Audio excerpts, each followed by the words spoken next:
నిరుద్యోగుల కోసం ప్రభుత్వం ప్రతిష్టాత్మకంగా చేపట్టిన రాజీవ్ యువ వికాసం పథకం విధి విధానాలను ప్రభుత్వం విడుదల చేసింది. ఒక కుటుంబానికి ఒకటే యూనిట్కు అవకాశం ఇవ్వనున్నట్లు వెల్లడించింది.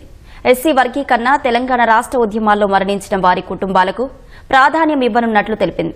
వ్యవసాయ సంబంధిత ఉపాధి కోసం 60 ఏళ్లు, ఇతర ఉపాధికి 55 ఏళ్లను గరిష్ట వయోపరిమితిగా నిర్ణయించింది. ఏప్రిల్ 5 వరకు ఆన్లైన్లో దరఖాస్తులకు అవకాశం ఉండగా దరఖాస్తు ప్రతిని ఎంపీడీఓ లేదా మున్సిపల్ కార్యాలయంలో సమర్పించాలని ప్రభుత్వం పేర్కొంది. నిరుద్యోగులకు స్వయం ఉపాధి కల్పించేందుకు కాంగ్రెస్ సర్కార్ తీసుకొచ్చిన రాజీవ్ యువ వికాసం పథకం మార్గదర్శకాలు విడుదలయ్యాయి. SC, ST, BC, minority, EWS కార్పొరేషన్ల ద్వారా పథకం అమలు కానుంది. ఆయా వర్గాల జనాభా ప్రాతిపాదికన జిల్లాలు, మున్సిపాలిటీలు, మండలాలకు యూనిట్లు కేటాయిస్తారు. 50,000 రూపాయల వరకు ఖర్చయ్యే యూనిట్లకు ప్రభుత్వం 100% సబ్సిడీ ఇస్తుంది. 50,000 నుంచి 1,00,000 వ్యయంతో కూడిన ప్రాజెక్టులకు 90% సబ్సిడీ, 10% బ్యాంకు రుణం ఉంటుంది. 1,00,000 నుంచి 2 లక్షల వరకు 80%, 4 లక్షల వరకు ఉన్న యూనిట్లకు 70% రాయితీ ఇవ్వనుండగా మిగతాది బ్యాంకు రుణంగా అందించనుంది. మైనర్ ఇరిగేషన్ కు సంబంధించిన యూనిట్లకు సైతం 100% సబ్సిడీ ఇవ్వనున్నారు. బలహీన సముదాయాల వారికి చెందిన ప్రాజెక్టులకు 1,00,000 రూపాయల వరకు పూర్తి రాయితీ ప్రభుత్వం అందించనుంది.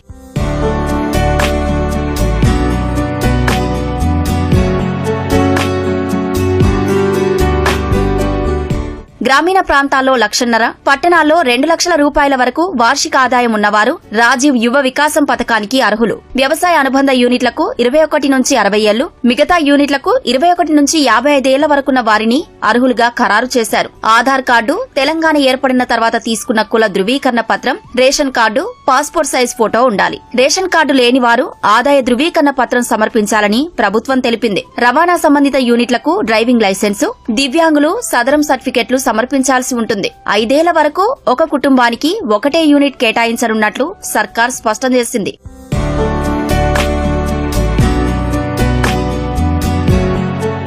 రాజీవ్ యువ వికాసం పథకానికి OBMMS పోర్టల్ ద్వారా ఆన్లైన్లో దరఖాస్తు చేసుకోవాలి. డౌన్లోడ్ చేసుకున్న దరఖాస్తు కాపీతో పాటు ఇతర సర్టిఫికెట్లు జతచేసి ఎంపీడీఓ లేదా మున్సిపల్ కార్యాలయాల్లోని హెల్ప్ డెస్క్ లో సమర్పించాలి. స్వయం ఉపాధి పథకాలకు సంబంధించిన నైపుణ్యం ఉండి మొదటిసారి అప్లై చేసుకుంటున్న వారికి ప్రాధాన్యం ఇవ్వనున్నట్లు ప్రభుత్వం వెల్లడించింది. అతివలు, ముఖ్యంగా ఒంటరి మహిళలు, వితంతువులకు కనీసం 25% యూనిట్లు, దివ్యాంగులకు 5% యూనిట్లను కేటాయించాలని తెలిపింది. తెలంగాణ రాష్ట్ర సాధన, ఎస్సీ వర్గీకరణ ఉద్యమంలో మరణించిన వారి కుటుంబాలకు సైతం ప్రాధాన్యం ఉంటుందని మార్గదర్శకాల్లో తెలిపింది.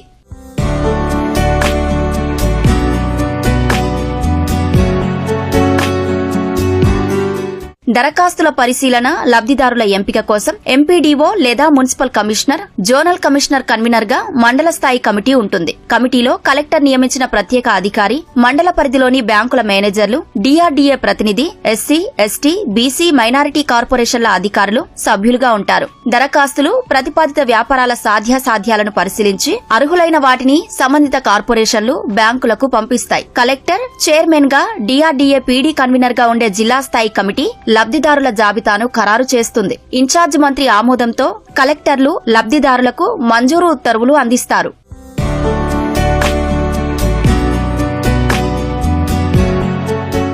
ఒక ఊరిలో ఒకే రకమైన వ్యాపార యూనిట్లను కేటాయించకూడదని ప్రభుత్వం నిర్ణయించింది. లబ్దిదారులు ఎంచుకున్న ఉపాధిలో 15 రోజుల పాటు శిక్షణ ఇవ్వనున్నారు. కార్పొరేషన్ నుంచి సబ్సిడీ నిధులు విడుదలైన 15 రోజుల్లో ప్రత్యేక ఖాతా తెరిచి బ్యాంకు రుణం సైతం మంజూరు చేస్తారు. ఏప్రిల్ 5 లోపు ఆన్లైన్లో దరఖాస్తు చేసి డౌన్లోడ్ చేసిన ప్రతిని ఎంపీడీఓ లేదా మున్సిపల్ కార్యాలయంలో సమర్పించాలి. ఏప్రిల్ 6 నుంచి మే 20 వరకు మండల స్థాయి కమిటీలు అర్హులను గుర్తించి జిల్లా స్థాయికి పంపిస్తాయి. మే 21 నుంచి 31 వరకు జిల్లా స్థాయి కమిటీలు పరిశీలించి లబ్దిదారులను ఎంపిక చేస్తాయి. ఎంపికైన లబ్దిదారులకు జూన్ 2 నుంచి 9 వరకు రాష్ట్ర వ్యాప్తంగా మంజూరు పత్రాలు ఇస్తారు.